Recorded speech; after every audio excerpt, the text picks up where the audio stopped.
Bismillahirrahmanirrahim. Assalamualaikum warahmatullahi wabarakatuh. Allahumma sholli ala Sayyidina Muhammad wa ala ali Muhammad. Soleh dan soleha, sebelum kita memulai pembelajaran pada hari ini, alangkah baiknya kita berdoa terlebih dahulu ya, agar ilmu yang kita dapatkan bermanfaat dan diridhoi oleh Allah Subhanahu wa Ta'ala. Bismillahirrahmanirrahim. Rabbi zidni ilma warzuqni fahma. Ya Allah, tambahkanlah aku ilmu dan mudahkanlah aku memahaminya, dan jadikanlah aku sebagai orang-orang yang soleh. Amin. Adapun tujuan pembelajaran setelah kalian menyaksikan video ini adalah siswa dapat yang pertama mengetahui pengertian dari puisi, prosa, parafrase, dan pidato. Yang kedua, mengetahui perbedaan puisi dan prosa. Dan yang ketiga, mengetahui ciri-ciri parafrase. Dan yang keempat, mengetahui tujuan pidato. Dan yang kelima, mengetahui struktur pidato.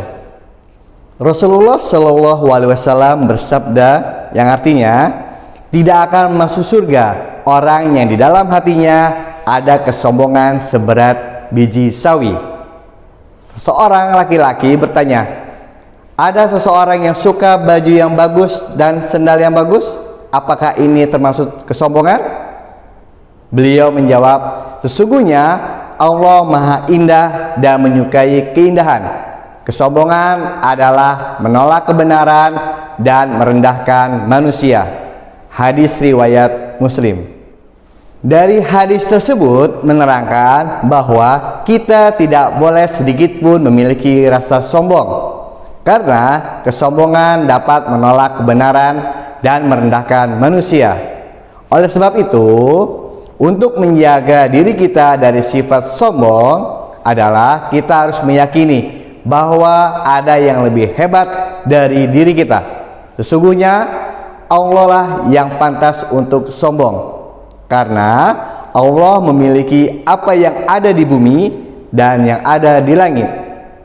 Soleh dan soleha, dari hadis ini juga kita diperintahkan untuk menyampaikan kebenaran. Salah satu dalam menyampaikan kebenaran bisa melalui puisi dan pidato. Soleh dan soleha, pada pembelajaran hari ini Pak Guru akan menjelaskan tentang puisi, prosa, parafrase, dan pidato. Yang pertama, puisi. Puisi adalah jenis sastra yang bahasanya menggunakan majas atau gaya bahasa. Makna yang terdapat dalam tiap baris kalimatnya bukanlah makna sebenarnya atau konotatif, melainkan perlu penafsiran terlebih dahulu. Puisi dibagi menjadi dua macam, yaitu puisi lama dan puisi baru. Puisi lama memiliki karakteristik seperti bersifat anonim atau tidak diketahui nama pengarangnya, terkait jumlah bait, baris, suku kata maupun rima disampaikan dari mulut ke mulut dalam masyarakat. Puisi baru memiliki karakteristik seperti beberapa bait, memiliki pencitraan, memiliki gaya sajak atau rima, memiliki tipografi, dan memiliki konotasi. Yang kedua adalah prosa. Prosa adalah karya sastra yang berbentuk tulisan bebas. Bersifat bebas artinya prosa tidak terkait dengan aturan-aturan tulisan seperti rima, diksi, irama, dan lain-lain. Makna kata dalam prosa sifatnya denotatif atau mengandung makna sebenarnya. Jenis-jenis prosa dibagi menjadi dua macam, yaitu prosa lama dan prosa baru. Prosa lama adalah bentuk karya sastra yang belum dipengaruhi oleh kebudayaan barat. Dahulu kala, prosa lama diceritakan dari mulut ke mulut. Yang kedua adalah prosa baru. Prosa baru bentuk karya sastra yang telah dipengaruhi oleh budaya barat.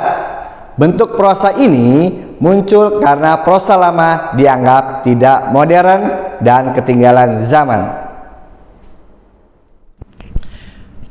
Perbedaan prosa dan puisi. Prosa mengalir seperti mengutarakan cerita, sedangkan puisi lebih singkat dan padat. Prosa bahasa lebih panjang atau bebas, tidak terikat rima dan majas. Sedangkan puisi bahasa singkat dan terikat dengan rima. Prosa, makna prosa denotatif, sedangkan puisi, makna puisi konotatif. Prosa menyatakan secara langsung, sedangkan puisi menyatakan secara tidak langsung. Prosa, kesatuan prosa disebut paragraf, sedangkan puisi terdiri dari kesatuan-kesatuan yang disebut baris sajak. Perbedaan prosa dan puisi. Prosa mengalir seperti mengutarakan cerita, sedangkan puisi lebih singkat dan padat. Prosa bahasa lebih panjang atau bebas, tidak terikat rima dan majas. Sedangkan puisi bahasa singkat dan terikat dengan rima. Prosa, makna prosa denotatif, sedangkan puisi, makna puisi konotatif. Prosa menyatakan secara langsung, sedangkan puisi menyatakan secara tidak langsung. Prosa, kesatuan prosa disebut paragraf, sedangkan puisi terdiri dari kesatuan-kesatuan yang disebut baris sajak. Yang ketiga adalah parafrase. Parafrase adalah penguraian kembali suatu teks atau karangan dalam bentuk susunan kata yang lain, dengan maksud untuk dapat menjelaskan makna yang tersembunyi. Tujuannya adalah untuk lebih memahami makna puisi dan mampu menjelaskan pesan dalam puisi itu. Ciri-ciri parafrase adalah: yang pertama, bentuk tuturan berbeda. Yang kedua, makna tuturan sama. Dan yang ketiga, bahasa atau cara penyampaian berbeda. Jenis parafrase. Yang pertama, parafrase terikat adalah mengubah puisi menjadi prosa dengan menambahkan atau menyisipkan sejumlah kata pada puisi, sehingga kalimat-kalimat puisi mudah dipahami. Seluruh kata dalam puisi masih tetap digunakan dalam parafrase tersebut. Yang kedua, parafrase bebas. Dalam mengubah puisi menjadi prosa dengan kata-kata sendiri. Kata-kata terdapat dalam puisi dapat digunakan dan dapat pula tidak digunakan. Sulih dan soleha. Selanjutnya Pak Guru akan menjelaskan tentang pidato. Pidato adalah sebuah kegiatan berbicara di depan umum untuk menyatakan pendapat atau memberikan gambaran mengenai suatu hal. Tujuan pidato adalah: yang pertama, mempengaruhi orang lain agar mau mengikuti kemauan kita dengan sukarela. Yang kedua, memberi suatu pemahaman atau informasi pada orang lain. Dan yang ketiga, memberikan kesan kepada orang lain. Sulih dan soleha, berdasarkan tujuannya, pidato dibedakan menjadi beberapa macam. Di antaranya adalah: yang pertama, pidato persuasif, yaitu pidato yang bersifat mendorong atau mengajak pendengar dengan membangkitkan emosi agar pendengar menyetujui atau meyakini, sehingga pendengar mau mengikuti apa yang disampaikan.